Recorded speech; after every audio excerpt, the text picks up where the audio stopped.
Hello and welcome to episode 121.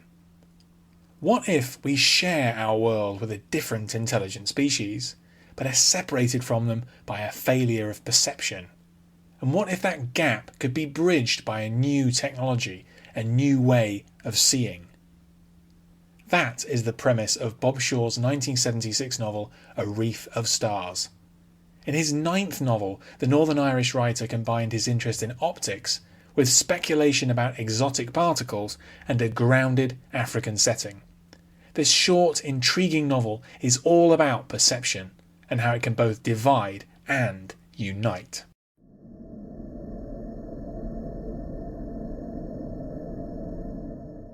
Originally published in 1976, A Wreath of Stars is a standalone science fiction novel and the ninth to be published by Northern Irish author Bob Shaw, who lived from 1931 to 1996. Set in the near future, the story is a chain of events triggered by the invention of a groundbreaking new kind of lens. This makes possible the discovery of a previously unknown type of planet, one which is hurtling towards Earth. Fortunately, Thornton's planet is composed of antineutrinos. Being insubstantial, it poses no threat. Sometime after the initial panic subsides, ghost sightings are reported in the depths of a diamond mine in East Africa. Something links these strange occurrences, and humanity's view of its place in the universe is about to be challenged like never before. A Wreath of Stars is a brisk, exciting SF novel in the dependable tradition of the 1970s. While its scientific backdrop is dubious, especially today, Shaw weaves the sciences of optics and astronomy, alien life, and earthly conflict into a compelling tale.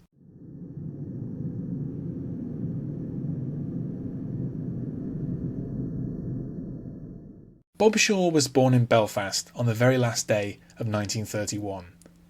He became acquainted with SF through the pulp magazines carried by US troops passing through Northern Ireland during World War II. In time, Shaw would become prominent in SF fandom alongside James White, who later wrote the Sector General series of novels. Shaw continued to be active in fan circles even after he became a published professional writer. His first novel, Night Walk, was published in 1967. In that story, a prisoner on an alien world is blinded. However, he's able to effect an escape thanks to a newly invented device that allows him to see through the eyes of others. This is one example of Shaw's recurring interest in and use of the field of optics. Time and again, he would deploy lenses and different modes of seeing as plot devices in his fiction. This includes his development of the concept of slow glass, which permits observation of the past.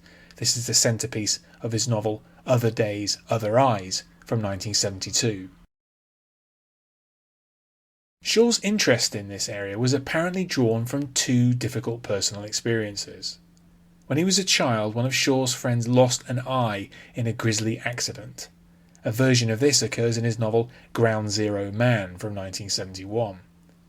Later, Shaw himself suffered recurring issues with his own eye health and experienced a phobia of losing his sight. He was able to channel this fear into his science fiction, including A Wreath of Stars. As in much of the classic SF of the so-called Golden Age, it's a new invention which triggers Shaw's story.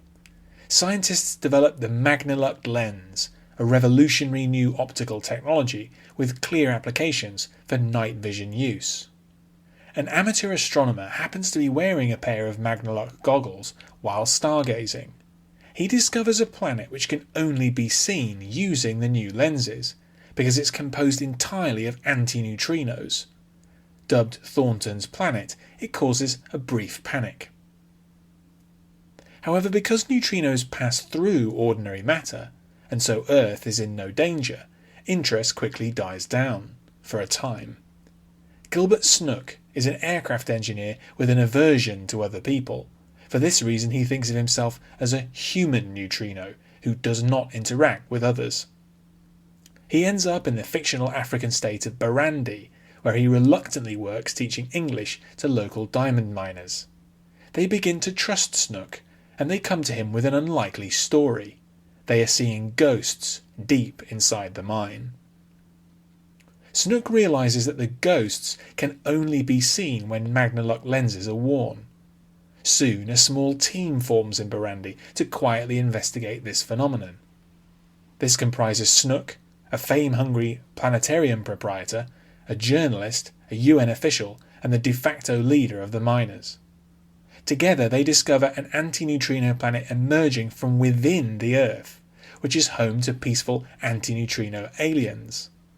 This first contact could be wonderful, but violence is brewing in Barrandi, and the team become enemies of the military regime. A Wreath of Stars is notable for its fairly unusual African setting. Shaw's near-future vision is one of increasingly fractured African states, many dominated by despotic strongmen.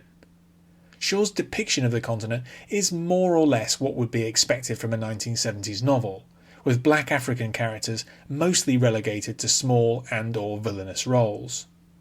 Shaw's science is also of its time. Neutrinos were a relatively new concept, and were little understood in 1976. The idea of an anti-neutrino planet is fanciful, let alone more than one, but very effective in this context. The novel has some similarity with Eric Frank Russell's classic story Sinister Barrier, which was published in Unknown magazine in 1939 and then in book form in 1943. Both stories concern creatures who are generally undetectable by humans. While Russell's are evil, Shaw's are benign. A Wreath of Stars builds to a tense and inspiring conclusion, driven in part by the wondrous oddness of the anti-neutrino creatures dubbed Avernians. A Wreath of Stars is an inventive novel which demonstrates Shaw's imagination and solid, unpretentious craft.